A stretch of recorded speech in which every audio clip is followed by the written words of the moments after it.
হরে কৃষ্ণ। ওম অজ্ঞানং তিমিরান্ধস্য জ্ঞানাঞ্জনশলাকয়া চক্ষুরুন্মিলিতং येन তস্मै শ্রীগুরুবে নমঃ। বন্দেহং শ্রীগুরু শ্রীযুতপদকমলং শ্রীগুরুन् বৈষ্ণবাংশাৎ শ্রীরূপং সাগ্রজাতং সগণরঘুনাথান্বিতান্तं সজীবং সাবধৈतं সাবিধূतं পরিজনসহিतं কৃষ্ণচৈতন্যদেবং শ্রীরাধাকৃষ্ণপাদান সগণললিতা শ্রীবিশাখানিতাং সাৎস বাঞ্ছাকল্পতরুইবৎস কৃপাসিন্ধুভ্যো এব চ পতিতানাং পাবনেভ্যো বৈষ্ণবেভ্যো নমো নমঃ। পঞ্চতত্ত্বাত্মকং কৃষ্ণং ভক্তরূপস্বরূপকং ভক্তাবতারং ভক্তাখ্যাং নমামি ভক্তশক্তিকং। নমো মহাবদান্যায় কৃষ্ণ প্রেম প্রদায়তে কৃষ্ণায় কৃষ্ণে চৈতন্যনাম্নে গৌরতীশে নমঃ। হে কৃষ্ণ করুণা সিন্ধু দীনবন্ধু জগৎপতে গোপেশ গোপিকাকান্ত রাধাকান্ত নমস্তুতে। তপ্ত কাঞ্চন গৌরাঙ্গী রাধে বৃন্দাবনেশ্বরী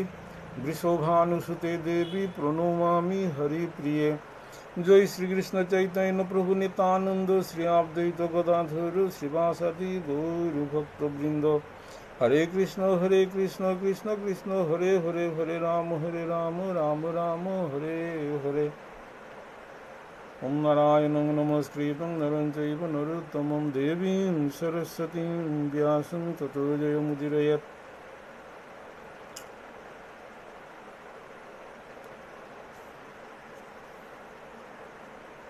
অথ শ্রী চৈতন্য ভাগবত আজানুলম্বিত ভুজৌ কনকাবদাতৌ সংকীর্তনৈ কপিতরৌ কমলায়তাক্ষৌ বিশ্বম্ভরৌ দ্বিজবরৌ যুগধর্মপালৌ বন্দে জগৎপ্রিয়করৌ করুণাবতারৌ। নমস্ত্রীকালসত্তায় জগন্নাথ সুতায় চ সভৃত্তায় সপুত্রায় সকলোত্রায় তে নমঃ। অবতীর্ণৌ সকারুণ্যৌ পরিচ্ছিন্নৌ সদীশ্বরৌ শ্রীকৃষ্ণ চৈতন্য নিত্যানন্দ দৌ ভ্রাতরৌ ভজে। সুধী গৌরভক্তবৃন্দ, শ্রীকৃষ্ণ চৈতন্য ভাগবত সংঘের উদ্যোগে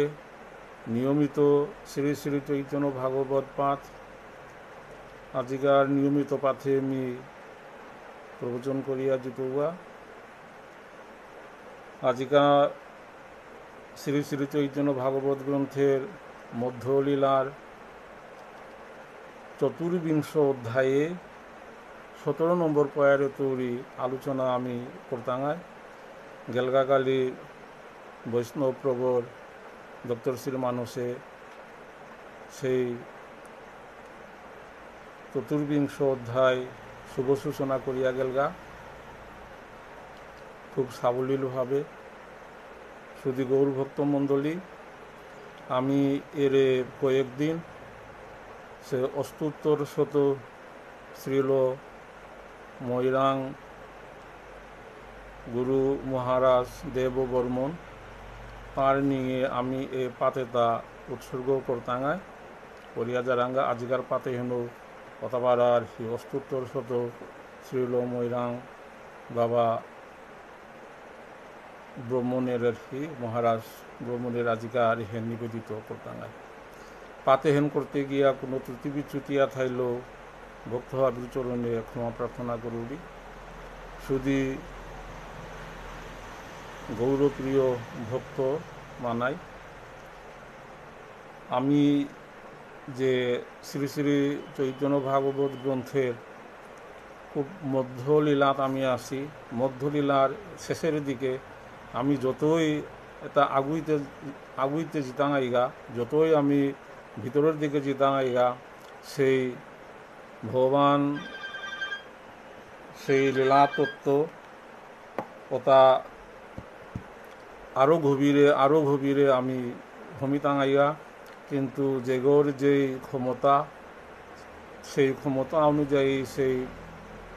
ভগবানের লীলা কথার ভিতরে ডুবে পারতায়, বুদ্ধ পারতায়, অবগাহন করে পারতায়। আমি সেই সীমাবদ্ধ জীব, আমার জ্ঞানও সীমাবদ্ধ। আমি যতটুকু উপলব্ধি করে পারতাঙাই ততটুকু আমি সেই বৈষ্ণবরে আমি সেবান করানির প্রচেষ্টা থাইতই। তো যেগই মি বারে বারেও মাতুরি আমার যে সরগোস্বামীর ভজন, গৌরাঙ্গ মহাপ্রভু, নিত্যানন্দ প্রভু, অদ্বৈত প্রভু, তৃণপ্রভুর তত্ত্ব অথবা পঞ্চতত্ত্ব এটা উপলব্ধি করিয়া সাধন ভোজনে অগ্রসর যেগি যেটাই অগ্রসরণা খৌরাং হান আছে তাঙি গ্রন্থ অবশ্যই পাঠ করতাঙায়। সরগোস্বামীর সেই সাধন ভোজন তত্ত্ব হারপিতে গেলেগা চৈতন্য চরিতামৃত এবং শ্রী চৈতন্য ভাগবত এবং রূপ গোস্বামীর উজ্জ্বল নীলমণি, শ্রীল কৃষ্ণদাস কবিরাজ গোস্বামীর সেই গোবিন্দ লীলামৃত, এই গ্রন্থ তার অত্যন্ত তাৎপর্যপূর্ণ। তারপরেও আর কি আমি এটা আলোচনা করিয়া জিতাঙাইগা যতটুকু আমি উপলব্ধি করে পারতাঙাই ততটুকু আর কি। শুধু গৌরভক্ত মণ্ডলী কালিকা দপ্তর মানুষে 16 পেয়ে আলাপ করিয়া গিয়েছে গল্ল 16তে এর মাঝে সেই 16 হন একটু মাপিয়া তারপরে পিছন দিয়ে আলোচনা করবা। গৌরাঙ্গ মহাপ্রভু এর মাদের তা গুপি গুপি গুপি মাত্র কোনোদিন জপে, শুনিলে কৃষ্ণের নাম জলে মহাকূপে আর কি। এহেত সেই নবদ্বীপে ভোজনের চূড়ান্ত পর্যায়ান আর কি। কিন্তু এহেত মাঝে নবদ্বীপে ওই সময় মাঝে কি তার হি যে অপসম্প্রদায় এখানে আসিলা। আর কিন্তু গৌরাঙ্গ মহাপ্রভুরে দেখলে তাঙি এই যে গুপি গুপি এহেন জপ করতারা যেহান গৌরাঙ্গ মহাপ্রভুয়ে এটা কপট কৃষ্ণ নিন্দা করে কিন্তু ভোজনের চূড়ান্ত হান সেই ভক্ত তারে শিক্ষা দেনার কাজে এহেত মাঝে কৃষ্ণ নিন্দার কর্তারাহান পারা করিয়া তা হন গৌরাঙ্গ মহাপ্রভু সেই গুপি গুপি বলতারা তারে আর কি কপট ভর্সনা করে। কোথাকার কৃষ্ণ তোর মহাদৈশ্বরে শত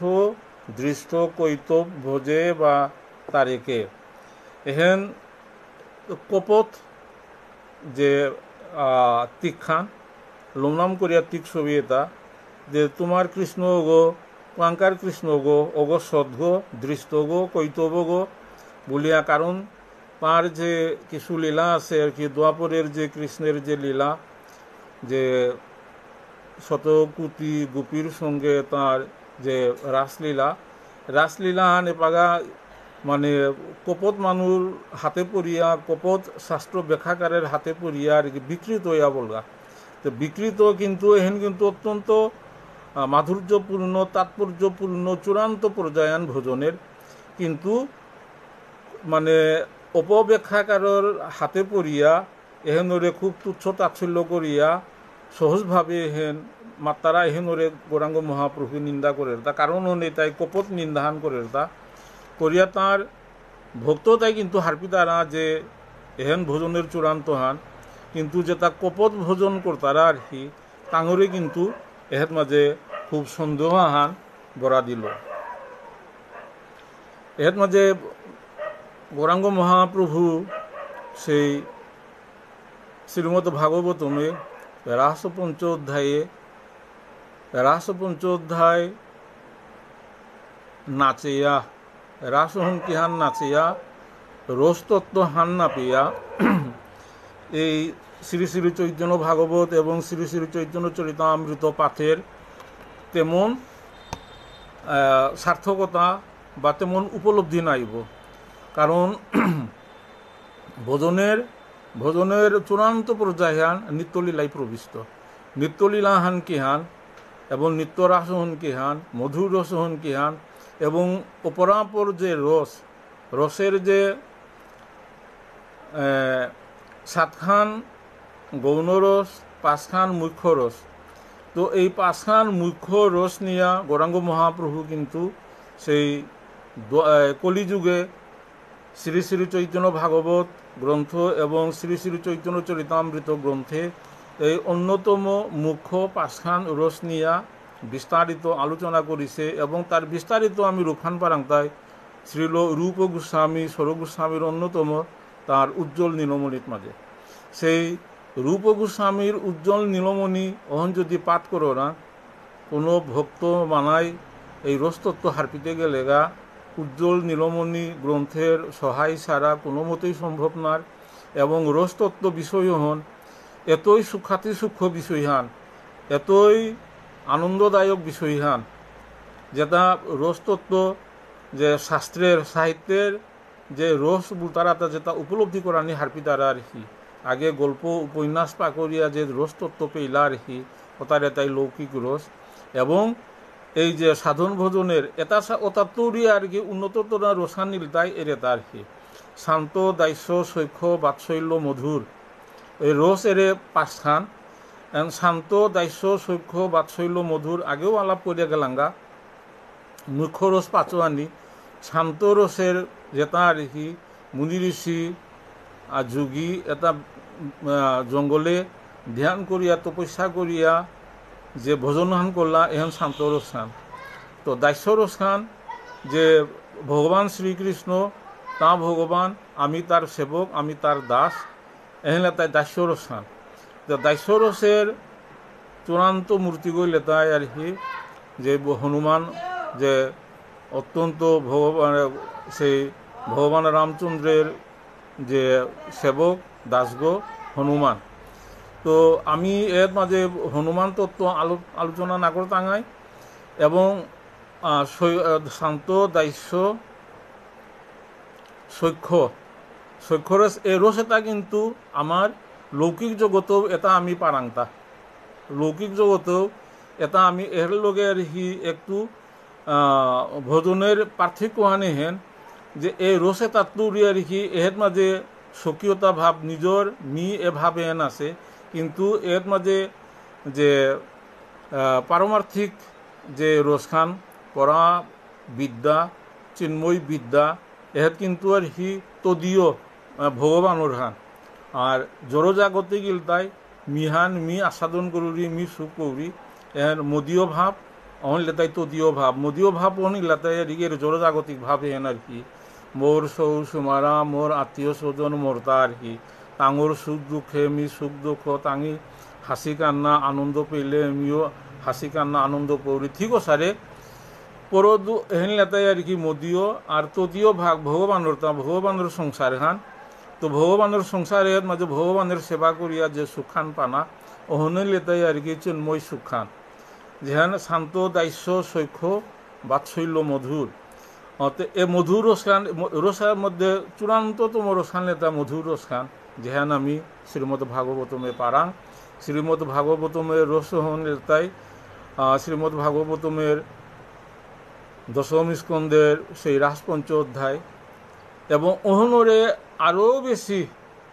আরও বেশি বিস্তারিত করিয়া রসহনরে পরিস্ফুট করেইল আর কি সেই কৃষ্ণদাস কবিরাজ গোস্বামীয়ে শ্রী শ্রী গোবিন্দার শ্রী শ্রী গোবিন্দ লীলামৃতম গ্রন্থে তে এই গ্রন্থ না ক্রমে ক্রমে আমি যে পাগা পাঠ করতাঙ্গাই আস্বাদন করতাঙ্গাই আমার রসতত্ত্ব বিষয় অন্তত উপলব্ধি হতই যে আমি ভাষা কিছু আমি আলোচনা করিয়া জিতাঙ্গাইগা কারণও হনে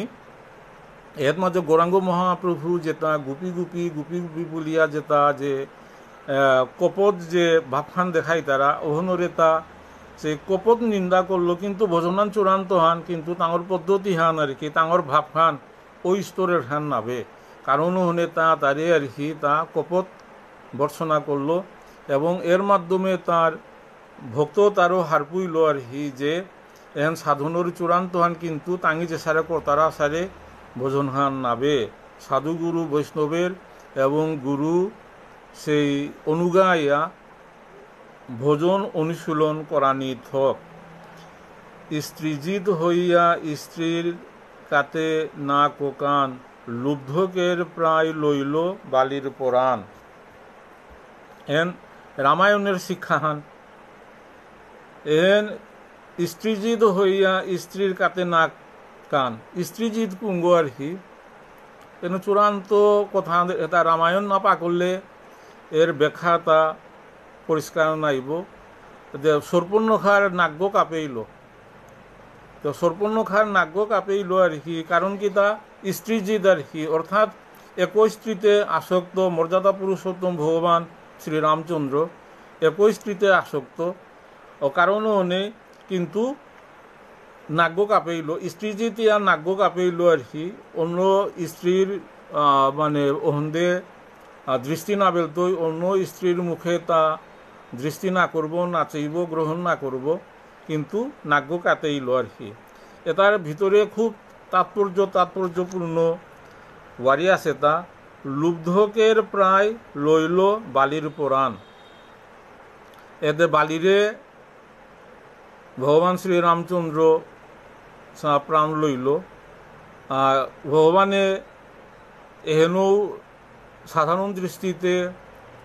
জাগতিক দৃষ্টিতে ঠকনেই কামহান বলিয়া মনে ওর আর কি। লুব্ধ কিয়া তা অপরাধ খান করেছিলেন বালিয়ে, যে বেয়কর স্ত্রীর প্রতি বেয় করে বর্জন করিয়া বেয় করে বিতাড়িত করিয়া বেয়কর স্ত্রীলে গ্রহণ করেছিল। কারণ ওনে বালির পরাণঘান আর কি, বালিরে তা বোধ করতে বাধ্য হয়েছিল, কিন্তু বালিরে বোধ করলো তা লুকিয়া থাইয়া সম্মুখ সমরে নাবে। এহেনও শাস্ত্রে তার সুনির্দিষ্ট কারণ ব্যাখ্যা দিয়েছে। ভগবান শ্রীরামচন্দ্রের সেই এহেনও তাঁর লীলাহান হত মাঝে তামাতিছিল, যে বালিরেতে তাঁর প্রাণ বোধ করানির অন্যতম কারণ তার নারীর প্রতি তার যে বেয়কের স্ত্রীর প্রতি তার মানে কুদৃষ্টি পড়ানি, এই অপরাধে আমি তারে মারি সুহান বলিয়া। এর বিস্তারিত আলোচনা আছে, বিস্তারিত ব্যাখ্যা আছে আর কি। তো এটা অনেকে সাধারণ সাহিত্যিকে এটা ত্রুটি হিসাবে সামনে উপস্থাপন করতারা, মানুষে করতারা আর কি। কিন্তু এর গভীর তাৎপর্যপূর্ণ বিষয় আছে তা, যেটা শাস্ত্রের প্রতি খুব একটা মর্যাদা নেই, ধর্মের প্রতি খুব একটা মর্যাদা নেই, ওই মানুষ তারাং কিন্তু এই সময় তো সাহিত্যের এই ব্যাখ্যা এই সমস্ত মানে অপসম্প্রদায়ের ব্যাখ্যা এটা তাঙরাং হয়তো রুচিকর ওর, কিন্তু শাস্ত্রে এর সুনির্দিষ্ট কারণ আছে, ব্যাখ্যা আছে। রামায়ণ না চাইলে, রামচরিত মানুষ না পা করলে বিষয়তা উপলব্ধি করানি হারপানি বড় মুশকিল। তবে কথা হানেহেন প্রভু রামচন্দ্রই যে বালিরে বোধ করেছিল একমাত্র স্ত্রী জাতির প্রতি তার এই যে আচরণের কারণে, এবং সর্পণ্যখার নাগ্য কাটেইল ওহনও সর্পণ্যখার কারণে কাটি দিয়েছে হেন আর কি। এটা রামায়ণ না পা করলে বিষয়তা উপলব্ধি করানি বড় মুশকিল তৈ। কি কার্য আমার সে বা চুরের কথায়, যে কৃষ্ণ বলে তারে খেদারিয়া যায়। গৌরাঙ্গ মহাপ্রভু এটা করানির কথাহান নাবে, এবং গৌরাঙ্গ মহাপ্রভুয়ের হি তে কপট তীক্ষ হইয়া কৃষ্ণ বলতারা তারে তা তাল করের, কৃষ্ণ তার কপট করি হান তাল করের হান আর কি। যে তাঙর অবস্থান হান ভজনের তাঙর দৃঢ়তা হান এহেনও এর মাঝে পরীক্ষা করানির এসারে বিষয় আহানো আছে আর কি।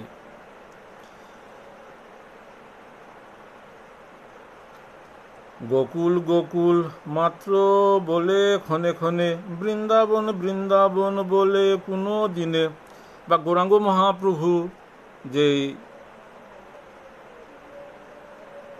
নবদ্বীপে সেই প্রায়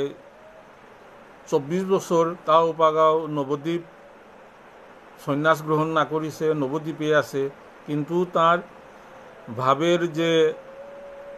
মার্গ দিন দিন অতি অতি গজেদের দিকে কাহা জায়গা, এবং কোনো সময় সেই বৃন্দাবন লীলা তার স্ফুরণও না করলো, তার মনে তা জাগানিও করলো। কোনো দিন গোকুল গোকুল বলিয়া মাতের, কোনো দিন বৃন্দাবন বৃন্দাবন বলিয়া মাতের, কোনো দিন মথুরা মথুরা বলিয়া এটা কোনো দিন পৃথিৱী হাত মাজে মাটি হাত মাজে নগণ এটা লেখে লেখে মাতে মাতে গৌরাঙ্গ মহাপ্রভু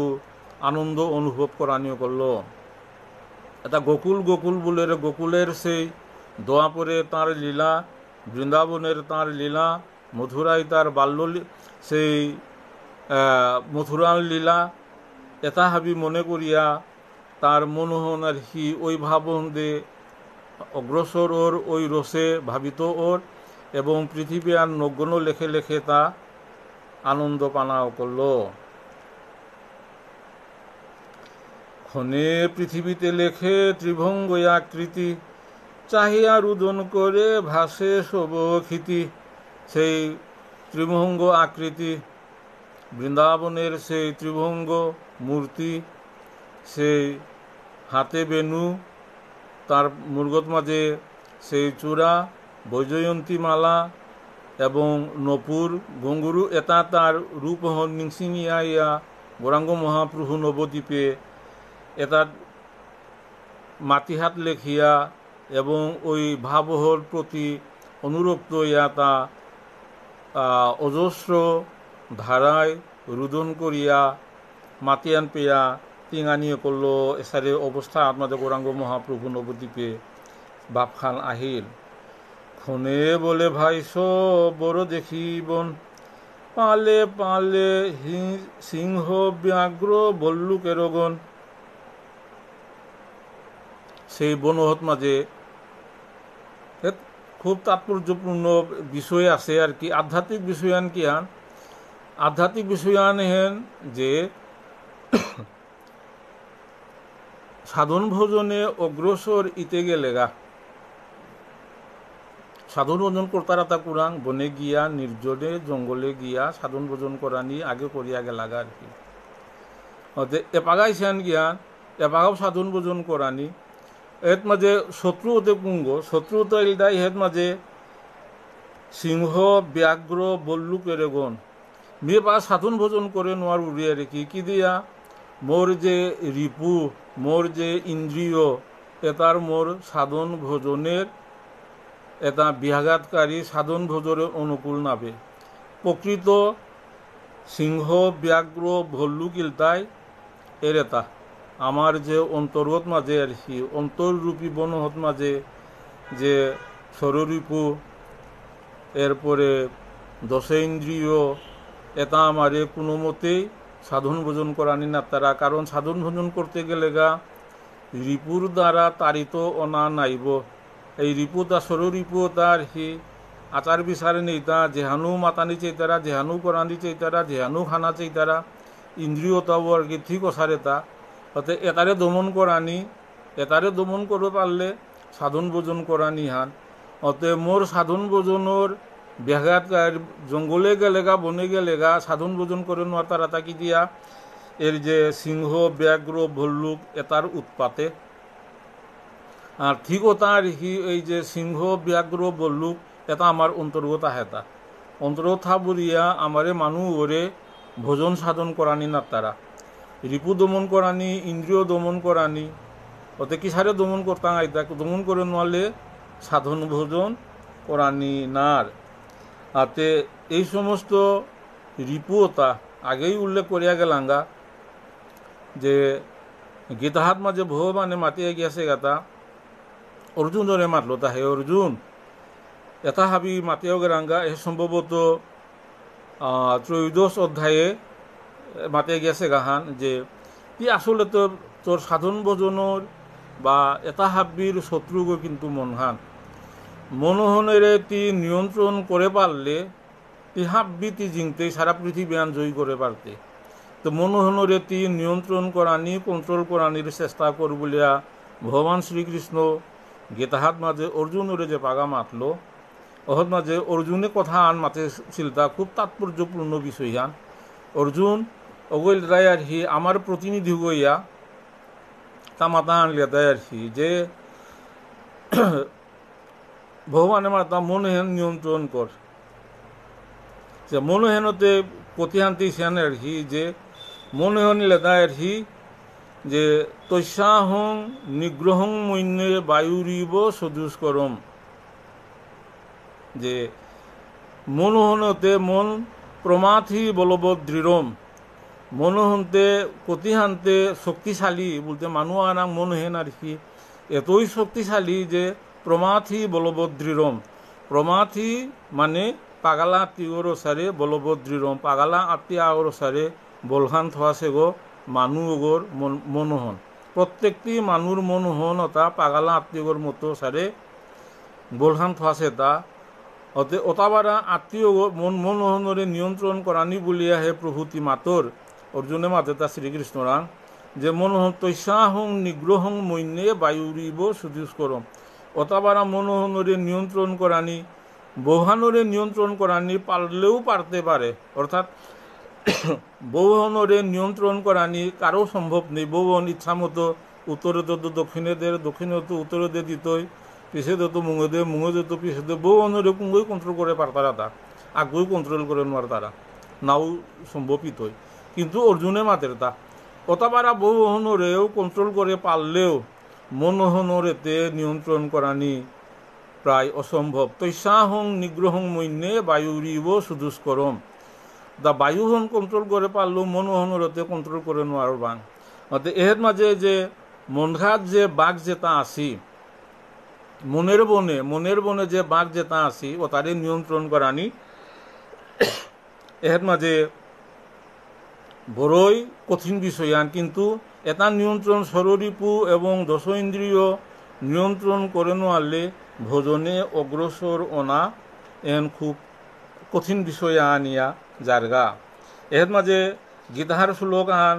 এর মাঝে মাতিয়া গিয়াছে গা যে ইয়া নিশা সর্বভূতানাং তৈষাং জাগরতি সংযমী ইয়সাং জাগ্রতি ভূতানি সা নিশা পৈশ্যতু মুনে। এর মাঝে মাতে গিয়া যে রাতিহান রাতিহত কিহান করতা নিশাসরতাই রাতিহত মাঝে টাঙি শিকার করতারা ভক্ষণ করতারা, কিন্তু রাতিহত মাঝে যেহাত মাঝে নিশাসরতাই খেতারা পিতারা, কিন্তু হত মাঝে এমাতে দেখি যে প্রকৃত সাধন ভোজনকারী ওগো কিন্তু আস্তা রাতিগো না ঘুমিয়া সাধন ভোজন করে কি দিয়া রাতিতে বলতে আর কি রাতি হাবি মানু ঘুমা পড়তার আগা ইঞ্চিক চিকুই তারা আর কি ইন্দ্রিয়তা রাতি দমন করানি এই যে দশ ইন্দ্রিয় আর কি চক্ষু কর্ণ নাসিকা জিহ্বা ত্বক এরপরে হস্ত পদ উপস্থ পায়ু এটা আর কি যে বাঘ এটা হাবি নিয়ন্ত্রণ করানি আর কি ভোজন করতারা তার কাজে রাতি কিন্তু অনুকূল আর কি কোনো শব্দ টব্দ নার এবং কোনো বস্তু দেখে নোয়ার রাং যে পাগা আখিও কোনো লোভনীয় বস্তু আন দেখলে আখিগো হন্দে জারগা, কানহাত মাঝে কোনো কথা আন হুললে কানহানো হন্দে জারগা, এরপরে স্পর্শ সুখ, তারপরে হস্ত পদ আর কি এটা হবা জিনিস দেখলে বা বিভিন্ন পথে পরিচালিত ওনার সুযোগ থাক। অতএব যে নিঃশ্বাসর মানুষ তা রাতি কিন্তু স্বীকার করিয়া তাদের ভরণ পোষণ করতারা, আবার ওই রাতিও হত মাঝে কিন্তু যে গো সাধজ্ঞ তা কিন্তু ভোজন করানির তার অনুকূল হান আর কি। অতে রাতি হন ভোজনের কাজে ভোজনের মানুষ তা অনুকূলর হান ঠিক সারে চুরি ডাকাতি করতারা এবং নিঃশ্বাসর মানুষ তা রাতি হন তাঙাতাও অনুকূল তাঙাতা চোর করতে ডাকাতি করতে এবং নিঃশ্বাসর জীবজন্তুর শিকার করতে তাঙাতা সুবিধা আর কি। তো একই রাতিহান কিন্তু ব্যবহার দুই প্রকার, সাধন ভোজন করতারা তাই তাঙ্গি সাধন ভোজন করতারা রাতি এবং চোর ডাকাত তাই রাতিতে না চুরি ডাকাতি করিয়া ওই একই রাত্রি ঠিক সারে সাধকগো ওই জ্ঞানহন থইয়া সাধন ভোজন করলে তার আশানুরূপ তা অগ্রসরিয়া পারতই। দিবসরে বলে রাত্রি, রাত্রিরে দিবস, এই মতো প্রভু হইলেন ভক্তিবশ। এছাড়াও করে গৌরাঙ্গ মহাপ্রভু ব্যাখ্যাতা করলে তা রাতি অন্তে অনুকূল হান নাবে, রাতি নিশাসর জাতির তাদের অনুকূল হান, কিন্তু ভোজনকারী অগরতাও রাতিয়ন কিন্তু যেগো ভোজনে ব্যবহার করে রাতিয়ান অগরতা তা অনুকূল হান এবং ভোজনে ব্যবহার না করে অগরতা তাদের সুবিধা হান আর কি। তাতে এছাড়া করিয়া গৌরাঙ্গ মহাপ্রভু সেই বিরোধ ভাবতা এটা তার ভক্ত তারে উদাহরণের মাধ্যমে ব্যবহারের মাধ্যমে তা পরিষ্কার করে দেন। এরগা নবদ্বীপে তার সন্ন্যাস গ্রহণের ঠিক আগ মুহূর্তে এই লীলা রস এটা এবং ভোজন রস এটা তাপ্যতা প্রকাশ করে আহের। প্রভুর আবেশ দেখি সর্বভক্তগণ অন্য হন্যে গোলাদরি করয় করন্দন। গৌরাঙ্গ মহাপ্রভুর সেই নবদ্বীপের এরে লীলাতা যে মানুরে শিক্ষা দিয়া এবং ব্যবহারিক প্রমাণ্য যে শিক্ষা তাদের, এবং গৌরাঙ্গ মহাপ্রভুর সেই ভাবে বিকার যে ওর গোকুল বলিয়া যে কাদের, বৃন্দাবন বলিয়া কাদের, মথুরা বলিয়া যে পাগা কাদের, এবং পৃথিবী হাত মাঝে সে ত্রিবঙ্গ মূর্তি লিখিয়া অগর প্রতি তার বিরহ ভাব দেখিয়া কাদের, এটা হাবি দেখিয়া তার লগে যেটা আসিলা তাই আগরে আগই নারগত কলকরি দিয়া সেই প্রেমে ভিবুরিয়া লুদ্দে কাত্তারা। যে আবেশ দেখিতে ব্রহ্মার অবিলাস, সুখে তাহা দেখে যত বৈষ্ণবের দাস। এর মাঝে আবেশ, ভগবানের যে আবেশ, যে ভাবখান্ন যে আবেশ খান আর কি, এই ভাবহর ওই আবেশ হন এটা ব্রহ্মার দুর্লভ দৃশ্যহান। এটা ব্রহ্মা এবং শিব সেই আবেশ ভাবহন দেখানি তাদের কোনো সাধ্য নেই। ও ভাবহন যেহান ব্রহ্মায় দেখানির খৌরাঙর দেখানির আগ্রহ তার, ওই ভাবহন কিন্তু আবেশ হন কিন্তু নবদ্বীপে তার ভক্ত তাই খুব সহজেই দেখতারা দেখিয়া তাঙ্গি ভাবে ভিবুরিয়া আগরে আগই নারিকল করি দিয়া সেই প্রেমে ভিবুরিয়া ক্রন্দন করতারা। সারিয়াই আপন বাস প্রভু বিশ্বম্ভর, বৈষ্ণব সবের ঘরে থাকে নিরন্তর। এবার গৌরাঙ্গ মহাপ্রভু বাফান এমনই আহিল যে নিজর গর্গ এরা দিয়া বৈষ্ণবর গড়ে হাইয়া রাতে থানা করলো কি দিয়া বৈষ্ণব সঙ্গ সাধু সঙ্গ হেতুরিয়া রেখি সেই পরম রস আস্বাদন করানি করে, এবং ওই রস আস্বাদন করিয়া রাত্রি যাপন করানি এখন বৈষ্ণব আগরতা পরম সৌভাগ্যহান এবং অতি সুখে সময় হন দিন হন যাপন করে পারতারা। কারণ হনেই ভক্তর গড়ে বৈষ্ণবর গড় বিচারা গৌরাঙ্গ মহাপ্রভু ভক্তর গড়ে গিয়া রাত্রি যাপন করানিও করল। ভাগ্য চেষ্টা ঠাকুর করেন কোনক্ষণে, সে কেবল জননীর সন্তোষ কারণে। শুধু গৌর ভক্তমণ্ডলী খুব তাৎপর্যপূর্ণ বিষয় আহান যেটা সাধন ভোজন কর্তারা এটাই আর কি হাব্বি শাস্ত্রের মাতেরতা যে তীর্থে বাস করানি ভোজনকারীর জন্য অতি উত্তম হান। যে মথুরায় বাস, বৃন্দাবনে বাস বা রাধাকুণ্ডের তীরে বাস করানি এটা অত্যন্ত হাব্বির ভোজনের এটা হাব্বির গোজর থাকান। কিন্তু অপারক পক্ষে আমি গড়ে থাইলাম, আমি বাগা বাংলাদেশে আছি বা শিলচর কাছার প্রতাপগড় বা আমেরিকা কানাডা যেমন যেহেতু আছি, কিন্তু আমার পক্ষে সেই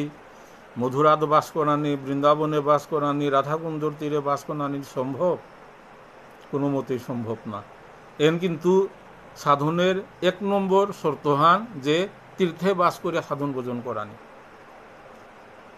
নোয়াল্লেতে কি হান মানুষে তীর্থবাস মানসিকভাবে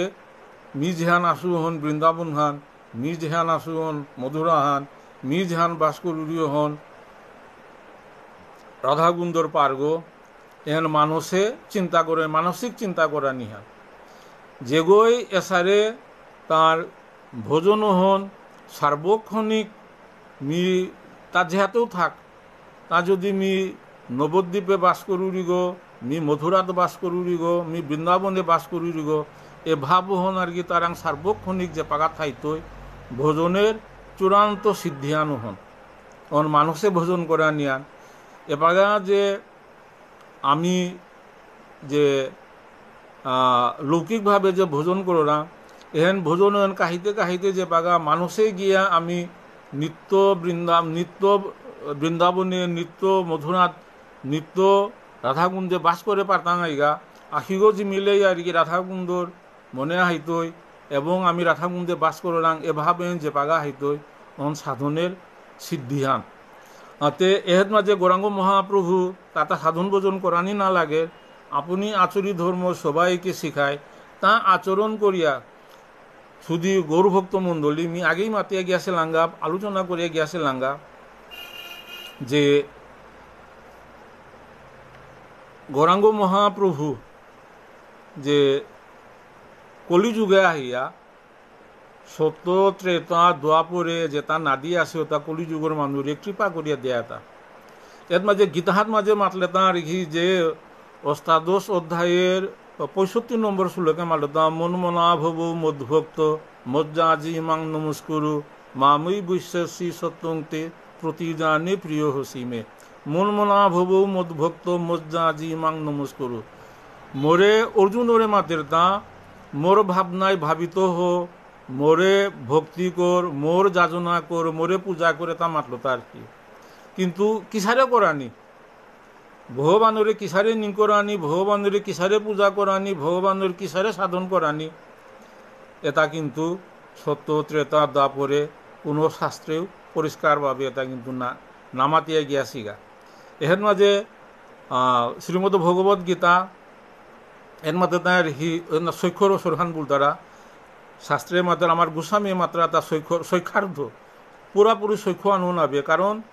যে বৃন্দাবনের যে গোপ বালক ওটা পূর্ণ শৈক্ষরস আর অর্জুনের সখালে সম্ভ্রম ভূত শৈক্ষরস সম্ভ্রম মানে খাঁকড়ান আর কি যে বৃন্দাবনের শ্রীদাম সুদাম ওটা ভগবানের লগে ভগবান শ্রীকৃষ্ণের লগে খেলা করিয়া বাজি দরিয়া খেলা করলা খেলা হারলে নোয়ারলে যে বাজানা সে যে কৃষ্ণর লেম্পালা চড়ানি ওটা কৃষ্ণর লেম্পালা চড়িয়া সেই চাইক্রুশ বৃন্দাবন পরিক্রমা করানি এটা বৃন্দাবন মহাত্মা যে ভগবান শ্রীকৃষ্ণের লেম্পাল হাত সুদামে গিয়া চোরের গা তার কোনো সংকুচ বোধ নেই হনলে এটাই আর কি পূর্ণ সৈক্ষান্তিও মোর মারুগ্য মিও তোর মারুগ্য তিয়ে মিয়ে মান্না এখানে এটা আর কি পূর্ণ শৈক্ষরস্থান আর শ্রীকৃষ্ণর শৈক্ষরসিনা সম্ভ্রম ভূত এগোতে জগৎপতি গো এগোতে মানে গোলকপতি গো এসারে ভাবান কিন্তু অর্জুন ওরাং আসিল কারণও নেই তার রস হলে তাই সম্ভ্রম ভূত শৈক্ষরস তে কারণও নেই এর মাঝে গীতাহাত মাঝে যে মন মনা ভব মধুভক্ত যে শিক্ষান দিয়া গেছে গা শিক্ষান কিন্তু পূর্ণাঙ্গ পেল তা কলিযুগে আইয়া যে আপনি আচরিত ধর্ম সবাইকে শিখায় আর কি তা আচরণ করলো তা গুরু গ্রহণ করলো তা নিজে তুলসী সেবা করলো তা নিজে নিয়ত মাঝে গয়াত গিয়া যে বাপগর উদ্দেশ্যে পিণ্ডদান করলো গঙ্গাহাত গিয়া স্নান করলো গঙ্গার হিনিয়া তার গঙ্গার তর্পণ করলো এটা নিজে আচরণ করিয়া কলিযুগের মানুষে শিক্ষা দিল তে এই শিক্ষাটা দিল কারণ হান কি কারণ আগে শিক্ষাটা তা নাদি আছে কারণ ওই কলিযুগে হাইয়া শিক্ষা হান দিল গা কিন্তু এপাগা এসে হান কি হান যে এপাগা সেই বৃন্দাবনের ভাবে সব সময় থার সেই ভাববহন মাঝে বৃন্দাবনের ভাবে সব সময় থার আর কি হা কৃষ্ণ বলিয়া মানে কৃষ্ণরে বিচারিয়া সেই নবদ্বীপে থারে এরা ভাবে মাঝে ভিবুরিয়া থার বৈষ্ণবর গড়ে গিয়া রাতির দিন কাটার এপাগা তা ভাজ্য জ্ঞান তা যে কলিযুগে নবদ্বীপে আছে এই জ্ঞান হেত মাঝে তা ভাজ্য জ্ঞানে আবেশিত নাইয়া দ্বাপর লীলাত আবেশিত নাইয়া কলিযুগের নবদ্বীপে আছে এ ভাবে তা আনানি চারতা কারণ হান কি হান তাতে মানুষে বৃন্দাবনে বাস করে আসে তাই নবদ্বীপে শশীমাতার ঘরে, কিন্তু মানুষে তার নিত্য বৃন্দাবনে বাস করে। অর্থাৎ নিত্য বৃন্দাবনে বাস করলেতে সেই বৃন্দাবনের লীলা তার মনে হৃদয়ে স্ফুরণ ওর ওইভাবে বিকারপ্রাপ্ত হইয়া আবেশিত হইয়া লীলা করে কীর্তন করে কাদের লোকদের মানে কীর্তন করে। কিন্তু মানক আসির থাকতে মানক আসিরের মানুতে কলিযুগের নবদ্বীপে শশীমাতা ইয়া আছে, শশীমাতার তা কিন্তু ওই ভাব নেই, কারণ উনি মানো করে সেই সঙ্গজনার কাজে বলিয়া সেই দোয়াপরর ভাবন গৌরাঙ্গ মহাপ্রভু আনানিচার মানকর সন্তোষের কারণে। আতে এখন খুব চেষ্টা করে ভাগ্য চেষ্টা ঠাকুর করেন কোনোক্ষণে, সে কেবল জননীর সন্তোষের কারণে। কারণ মানুষ স্থিতি হন চূড়ান্ত হন, কিন্তু মানক থাইলেন থাকতে মানকর সন্তুষ্টির কারণে তা মানুষ অবস্থান তুরি ভাগ্য অবস্থানে আহানিচার আহিয়া মানকর লগে থানাচার মানকর লগে আলাপুরানিচার আর কি ওহন খুব চেষ্টা করে, কিন্তু তা ওহন কোনো সময় সম্ভব না। সুখময় হইলেন সর্বভক্তগণ, আনন্দে করেন সবে কৃষ্ণ কীর্তন। গৌরাঙ্গ মহাপ্রভুর এই লীলাটা দেখে বিলিয়া এই কীর্তিটা দেখে বিলিয়া সেই তার পারিশোধাবি যেটা আসিলা তাই আনন্দে কীর্তন করানিও করলা। নিত্যানন্দ মত্ত সিংহ সর্ব নদিয়ায়, ঘরে ঘরে বুলে প্রভু অনন্ত লীলায়। সেই নিত্যানন্দ প্রভু সেই মত্ত সিংহ আর কি, বলিপাঙ্কালে যেসারে চেহারা হান দোয়াপরে যেসারে বলরাম ইছিল, কলিযুগে আহিয়া সেই নিত্যানন্দ প্রভু যেসারে বলিছে ওই পাঙ্কালোহন সহযুগে তা গড়ে গড়ে গৌরাঙ্গ মহাপ্রভুর সেই হরিনাম কীর্তন বিলানীয় করে লীলা গুণগান করানীয় করল সেই গৌরাঙ্গ মহাপ্রভুর কৃতার্থে করে তা নিত্যানন্দ প্রভু। প্রভু সঙ্গে গদাধর থাকেন সর্বথা, অদ্বৈত লইয়া সর্ব বৈষ্ণবেরও কথা। প্রভুর সঙ্গে গদাধর থাকেন সর্বথা। গদাধর হাব্যহারবাসী যে পঞ্চতত্ত্বের মধ্যে অন্যতম আগ, সেই গদাধর তত্ত্ব খুবই তাৎপর্যপূর্ণ। ভগবান যদি গৌরাঙ্গ মহাপ্রভু রাধা কৃষ্ণের মিলিত তনু হাব্বি সরগোস্বামীর শাস্ত্র হাবিয়ে মাতিয়া গিয়াছে গাহান যে রাধা কৃষ্ণের মিলিত তনু কোনো সময় চৈতন্য চরিতামৃত চৈতন্য ভাগবতে সেই রাধার ভাফান যেহান আহেরত মাঝে হা কৃষ্ণ বলে কৃষ্ণর বিরহে আর কি বেকুলিয়া হেন্দে হেন্দে বিচারার আর কি। তো রাধা কৃষ্ণের মিলিত তনু ইলেতে এহের মাঝে গদাধর কিসারে, গদাধর কিন্তু মাত্রাতা সেই রাধারানীর স্বরূপান আর কি, যে দোয়া পরে যে রাধারানী অগৈল তার পঞ্চতত্ত্বের মধ্যে গদাধর। আতে এই গদাধর তত্ত্ব এহেত আমি নীলাচলে পারাং। গদাধরের তত্ত্ব খুব তাৎপর্যপূর্ণ।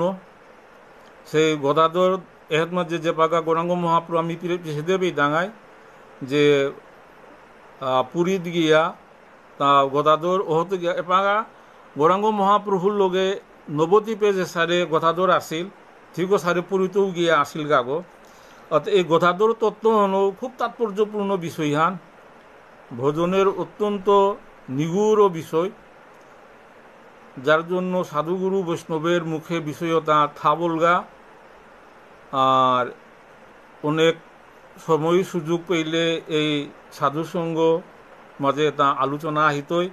কথাবারা গদাধর যেহেতু শ্রীমতী অভিন্ন শ্রীমতী, কারণ হনে গৌরাঙ্গ মহাপ্রভুর লগে গদাধর সার্বক্ষণিক লগে থাইলতা। আর আগাগত কোন থাকে অদ্বৈত প্রভু তার বৈষ্ণবর লইয়া তাও গৌরাঙ্গ মহাপ্রভুর লগে থাইল। অদ্বৈত প্রভু কিন্তু অভিন্ন বিষ্ণু তত্ত্ব তাও কিন্তু গৌরাঙ্গ মহাপ্রভুর লগে থাইল, কারণ গৌরাঙ্গ মহাপ্রভু পাগা সেই মানুষে সেই বৃন্দাবন লীলাত মাঝে অবস্থান করে যে কোনো মুহূর্তেই সে বৃন্দাবনের মধুরার এবং রাধাকুণ্ড শ্যামকুণ্ড এ বিষয়ে সার্বক্ষণিক তার মন হাত মাঝে মানুষে তা বিচরণ করে, কিন্তু মানকর কৃতার্থে সন্তুষার্থে এর মাঝে ভাগ্যে আহিয়া মানকর সেবা করানি এহেনও তার ইচ্ছাহান কার খোরাংহান। একদিন অদ্বৈত নাচেন গুপিভাবে, কীর্তন করেন শোবে মহা অনুরাগে। কিতাবারা দিনান গৌরাঙ্গ মহাপ্রভু গুপিভাবে কীর্তন করের।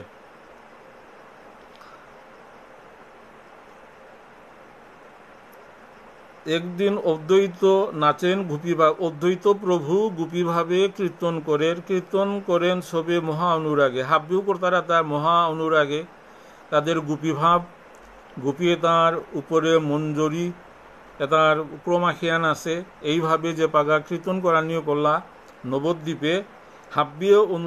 খুব অনুরাগ আর কি, পরম অনুরাগে পরম খৌরাঙে কীর্তন কর্তারা তা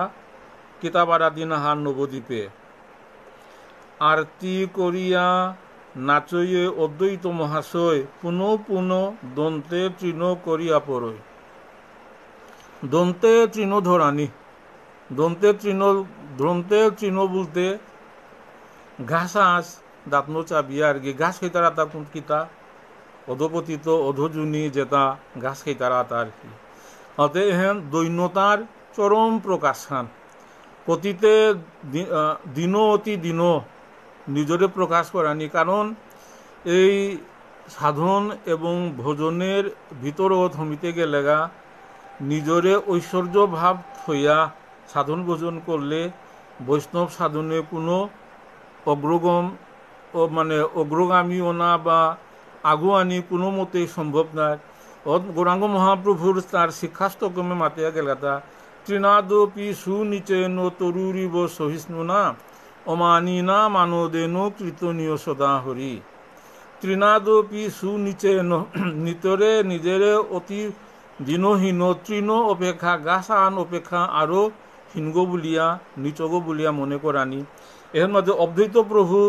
গৌরাঙ্গ মহাপ্রভুর যে লীলা দেখলো, গৌরাঙ্গ মহাপ্রভুর যে কীর্তন দেখলো, এই যে লীলা এবং কীর্তনের মাহাত্ম্য এখন হারপাবে লিয়া অদ্বৈত প্রভু তার অবস্থান তা চিন্তা করে তার কি এই লীলা রস অতিহান্তে উচ্চ মার্গের এবং মিয়োগ যে বিষ্ণু তত্ত্ব মিয়োগ বিষ্ণু বলিয়া যে মরাং যে ভাবান আছে আর কি, এই লীলা তত্ত্বর রসতত্ত্বর এত গভীরে গিয়াছেগা এর মাঝে যে অদ্বৈত বিষ্ণু তত্ত্ব গো অতি ক্ষুদ্রাতি ক্ষুদ্র এই দিনহীন নিঙ্করিয়া দন্তে তৃণধরি করিয়া পড়ই আর কি, যে গৌরাঙ্গ মহাপ্রভুর চরণে যে অতি দিনহীনভাবে নিয়োগ এ লীলা তা ভগবানের এই লীলা তত্ত্ব তাহান না পিয়া এসুমাহাই আসুতাইছে বলিয়া তাঁর আর কি নিজে দিনহীনভাবে গৌরাঙ্গ মহাপ্রভুর চরণে পড়ের, ভক্তের চরণে পড়ের। অতাইলে কিহান গৌরাঙ্গ মহাপ্রভু যে নিজরে অত্যন্ত দিনহীন তৃণ থেকেও অধম বলিয়া নিকরের ওগরে গৌরাঙ্গ মহাপ্রভু এবং ভগবান ওগর প্রতি কৃপা করে ওগর প্রতি সন্তুষ্ট ওর কারণও হনে যে অহংকার ভাব নেই হানে আর কি। অহং ভাব এহেন যতহান নেই তৈ সাধন ভোজনে তত অগ্রসর আমি ইয়াপার টাঙাই। আমিত্ব ভাব এহেন যে পাগা থাইতই এহেন কিন্তু ভোজনের অত্যন্ত অনিষ্টকারী ভাব খান আমিত্ব ভাব এহেন। তো আমিত্ব ভাব এহেন আমার যতহান আমার আমি দূরীভূত করতাঙায় আমার ভিতরে যে বৈষ্ণবের হৃদয়ে গোবিন্দের বাস। তো বৈষ্ণবগতে কুঙ্গ তৃণাদপি সুনিচেন তরুরিব সহিষ্ণু না। এতে যে মানুগ যে ভক্তগ নিজরে দিনহীন তৃণ অপেক্ষা হাবিত্য তলগ নিজগ এন খাল করে পারের ওগো বৈষ্ণবগ ও বৈষ্ণবগ হৃদয়ে গোবিন্দের বাস। অহত তার অন্তরে গোবিন্দে অবশ্যই বাস করতই। বাস করা নিহান কি হান শুধু গৌরভক্ত মণ্ডলী জীব হাবির অন্তরে ভগবান বাস করে এন হাব্বি শাস্ত্রে মাত্রে হান আর কি যে হাব্বি গীতা হাত অর্জুনে মাতেরতা অর্জুনরে মাতেরতা আর কি যে হাব্বি হৃদয়ে মি বাস করি গহে বাস করিয়া এটা হাবি ব্রাহ্ময়মান যন্ত্রারুরানি এটা হাবিরে আর কি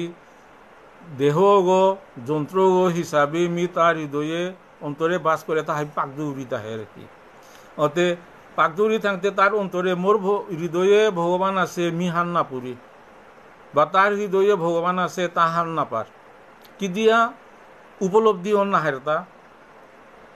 উপলব্ধি অন নাহের কারণ হান মনাং গোবিন্দ যে বাস করের মনাং গোবিন্দ যে বাস করের গোবিন্দরে তার বাস করানি ওহর যে প্রভাব হন প্রকাশ করানির সুযোগ আমি নাদরাং কি দিয়া আমি তো ভাবন আমানাং যতহান নেই তৈ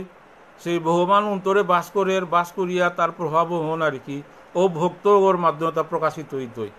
অর্থাৎ আমানাং তো গোবিন্দ বাস করের কিন্তু তার প্রভাব নেই কি দিয়া আমি তো ভাবেন থাইল থাকতে ভগবান বাস করে নোয়ারের ভগবান বাস করে তা যে নির্মল জাগাত নির্মল জেহাত মাঝে কোনো পাপ নেই জেহাত মাঝে কোনো মলিনতা নেই জেহাত কোনো অহংকার নেই সরৈশ্বর্যের কোনো অহংকার নেই কথাবারা বৈষ্ণব হৃদয়ে গোবিন্দের বাস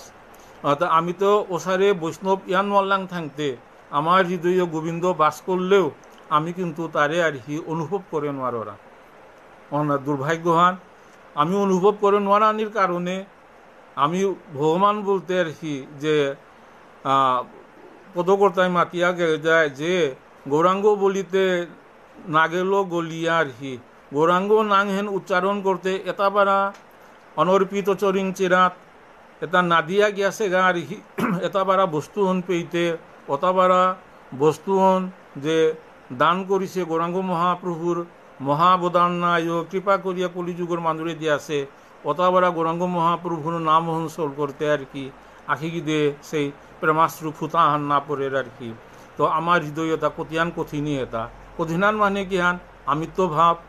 সররিপুর এবং কাম ক্রোধ মদ লোভ মাৎসর্য এবং দশেন্দ্রিয়র প্রভাব থানা আইনেতে আমার অন্তরতা আর কি এটা শিলার মতো পাথরের মতো কঠিনিয়া বলগা এই কঠিন জায়গা হাত মাঝে আর কি ভগবান বাস করে নোয়ারে আমার হৃদয় যতই নরম যতই আমার নির্মলিত যতই অহংকার শূন্য হইতই গোবিন্দ ততই আমার হৃদয়ে আয়া বাস করতে গা আমার হৃদয়ে আয়া গোবিন্দ বাস করলে আমি এই যে অহংকার সরৈশ্বর্য অহংকার তারপরে দশেন্দ্রিয়ের প্রভাব আমি মুক্তই টাঙাই মুক্ত হইলে আমি আর কি গোবিন্দর অনুভব আমি প্রকাশ করে পার টাঙাই এর যে অদ্বৈত প্রভু দেখলো যে তার ভিতরে এটা হাবি থানার কারণে আর কি তা যে প্রকৃত যে বিষয়হান যে রস্তত্বর কতি উচ্চহান আর কি তা কোনাং নিচে আছে তান হারপিয়া অদ্বৈত প্রভু দন্তে কিন্তু তা বিষ্ণুর তত্ত্ব বিষ্ণু তত্ত্ব বিষ্ণুর ভগবানের লীলা তত্ত্বের বিষ্ণুর অংশ তা কিন্তু দন্তে তৃণদরি করই পরই আর কি কীর্তন করে করে আর কি বৈষ্ণবের চরণে পরের গৌরাঙ্গ মহাপ্রভুর চরণে পরের গা শুধু গৌরভক্ত মণ্ডলী এটা খুব তাৎপর্যপূর্ণ বিষয় আর কি ওটা এসারে আলোচনা করিয়া তারপরেও যে কলিযুগে যে এসারের কি শ্রী শ্রী চৈতন্য ভাগবত গ্রন্থ পাঠ করানি এহেত পাঠ করিয়া কাছার প্রতাপগড় দিল্লি বোম্বে মধুরাত থাইয়া শুনানি জেহাত থাইয়া শুনে পারানির এই সুযোগ কলিযুগের যে খুব সুযোগ আহান এহেত মাঝে এটা যে আলোচনা করে পারো না আর ভক্তমান আইয়ে শুনে পারতারা এনও খুব তাৎপর্যপূর্ণ বিষয় আন কিন্তু এর ভিতরের খুব নিগুড় কিছু বিষয় আছে আর কি যেটা সাধুগুরু বৈষ্ণবের একান্ত সান্নিধ্যে আলোচনা করানি এবং রস আস্বাদন করানি ওহন কিন্তু এপাগাও থাগেল গা গড়াগড়ি যায়েন অদ্বৈত প্রেম রসে চতুর্দিকে ভক্তগণ গায়েন উল্লাসে এসারে করিয়া সেই অদ্বৈত প্রভু যেগৈ গোলকপতি ভগবান শ্রীকৃষ্ণরে তুলসীপত্র তুলসী মঞ্জুরি গঙ্গা জল দিয়া নবদ্বীপে আহ্বান করেছিল গো।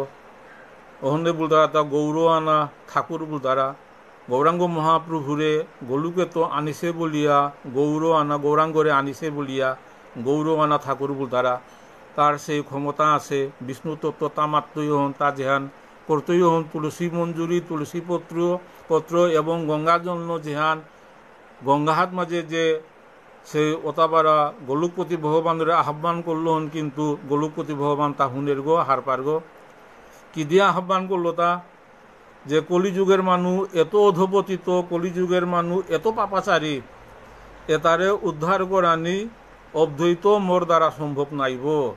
ভগবানটি স্বয়ং নাহিলে মে তারে উদ্ধার করে নোৱাৰিম। অহন তা আনো আছে গো, কিন্তু অহন্য গৌর আনা ঠাকুর আনে বিলিয়া তা দেখের তা যে আগেই মাতে গেছে গাজা অনর্পিত চরিংছিল আগে নাদিয়াছে থাকতে সেই অদ্বৈত প্রভুয়ে এই রসতত্ত্বতা তা অবগত নাইছে। যে পাগা গৌরাঙ্গ মহাপ্রভু সেই অনর্পিত সত্যত্রেতা দাপরে নাদিয়াছে বস্তুতা যে পাগা নবদ্বীপর মানুরে নবদ্বীপর বৈষ্ণবরে যে পাগা দেনা করলো হচ্ছে অদ্বৈত প্রভু হারপানিও করলো যে এটাতে তার অবস্থানের চেয়ে বহু বহু যোজন দূরের রহস্যার্থী এটা যে পাগা আস্বাদন করানিও করলো হত মাঝে তা নিজের অত্যন্ত দীনহীন নিঙ্করিয়া সে দন্তে তৃণধরিয়া বৈষ্ণবর চরণে ভগবানের চরণে গড়াগড়িদের এবং তার যে প্রেমরসে গড়াগড়িদের হন দেখিয়া বৈষ্ণব হাবিয়ে উল্লসিত ইলা গৌরাঙ্গ মহাপ্রভু হারুইল বৈষ্ণবেতা হাবিও হারুইলাতা। দুই প্রহরেও নৃত্য নহে সম্বরণ শ্রান্ত হইলেন শোভ ভাগবতগণ। দুই প্রহর ব্যাপী অদ্বৈত প্রভু সেই কীর্তন নৃত্য করলো তার কি, কিন্তু তারপরেও তার গাড়িগত মাঝে চকথাহান বুল্লাহান নাহের অনবরত কীর্তন করিয়া যারগা এর মাঝে তার লগে যেটা আসিলা তাই ভক্ত বৈষ্ণবতায় সম্বরণ করানির কাজে বলিয়া নৃত্য সম্বরণ করানির করিয়া তারে যে অন্যান্য ভক্ত যেটা আসিলা খুব ক্লান্ত হইলা প্রভূতিও বিশ্রাম নেনার কাজে বলিয়া চেষ্টা করানিও করলা। সবে মেলি আচর্যেরে স্থির করাইয়া বসিলেন চতুর্দিকে আচর্য বেরিয়া। অদ্বৈত আচর্যরে বুগত হইয়া তারে বহুইয়া চতুর্দিকে বৈষ্ণবতায় বেড়াহান দিয়া অদ্বৈত প্রভুরে বুগত হইয়া তারে অহত মাঝে বহিলা তারে কীর্তন করানি অহত মাঝে তারে সম্বরণ করাইলা ভক্ত হাবি প্রচেষ্টায় সেই সম্বরণ করইলা। কারণ যে তত্ত্বহাত যে রসখাত মাঝে অদ্বৈত প্রভু অদ্বৈত আচার্য নৃত্য করে কীর্তন করে তা ওই যে নৃত্য রসে মানসিক নৃত্য রসের অবস্থান করিয়া কীর্তন নৃত্য করে গো তারাং কোনো আনন্দর চূড়ান্ত চিন্ময় আনন্দ অনুভব করিয়া কীর্তন করে না, তারাং কোনো ক্লান্তি নেই, তারাং কোনো চক্ষা নেই। কিন্তু আমি যে পাগা কীর্তন করো রাং নাচরাং 5-10 মিনিট নাচলেই আমার ক্লান্তি বোধ আহের। কারণ হান কি হান আমার আংতে অভাব নেই থাকতে আমি এলাহান দিলেও চক্ষা আরাং কীর্তন করলেও চক্ষা আরাং ভাগবত রচন করলেও চক্ষা আরাং সেই চিন্ময় রসন আমার এপাগাও সেই চিন্ময় রসদ উপলব্ধিত নাহিছি কারণ হনে আমি এটা উপলব্ধিত তো দূরিয়া আমার গেটে ক্লান্তি এটা দূর আহের তা আর কি। শুধু গৌরভক্ত মণ্ডলী আজি পানা দিনের মাঝে যে সেই গৌরাঙ্গ মহাপ্রভুর সেই অলৌকিক লীলাতত্ত্ব এটা বলতা পরাবিদ্যা আর আমি যে বিদ্যানো আছে এটা অপরা বিদ্যা জাগতিক বিদ্যানো জাগতিক বিদ্যাহান আর কি খানি থাইলে ওহর মাধ্যমে পরাবিদ্যাহান হারপানি সহজর অলৌকিক তত্ত্ব তা হারপানি খানি সহজর। কিন্তু জাগতিক বিদ্যায় অহংকার থার এই অহংকার বর্জন করিয়া যে পরাবিদ্যায় চিন্ময় বিদ্যায় মন যদি আমি মনোহনরে হন্দে যদি আগুয়া দিয়ে পারো না ওহন ধরে যদি কনভার্ট করে পারো না ও তাইলে বিদ্যার কিন্তু ওহন সার্থকতা হান। এটা আগেই মাতিয়া গিয়াছে এটা এই শ্রী শ্রী চৈতন্য ভাগবত গ্রন্থে গ্রন্থকর্তা বৃন্দাবন দাসে মাতিয়া গিয়াছে এটা যে বিদ্যার্জন কি দেয়া করো তারা তা পরে কেন লোক কৃষ্ণ ভক্তি জানিবারে কৃষ্ণ ভক্তি হারপানির কাজে বলিয়া বিদ্যা অর্জন করা নিথক তে যে বিদ্যা অর্জন করিয়া কৃষ্ণ ভক্তি হারপানোয়ার তারা আর কি এর কোনো ব্যর্থ বিদ্যাহান বল তারা যেটা থাক সেই সুদী গরু ভক্ত মণ্ডলী আজে বারা দিনে মি যে ৩৬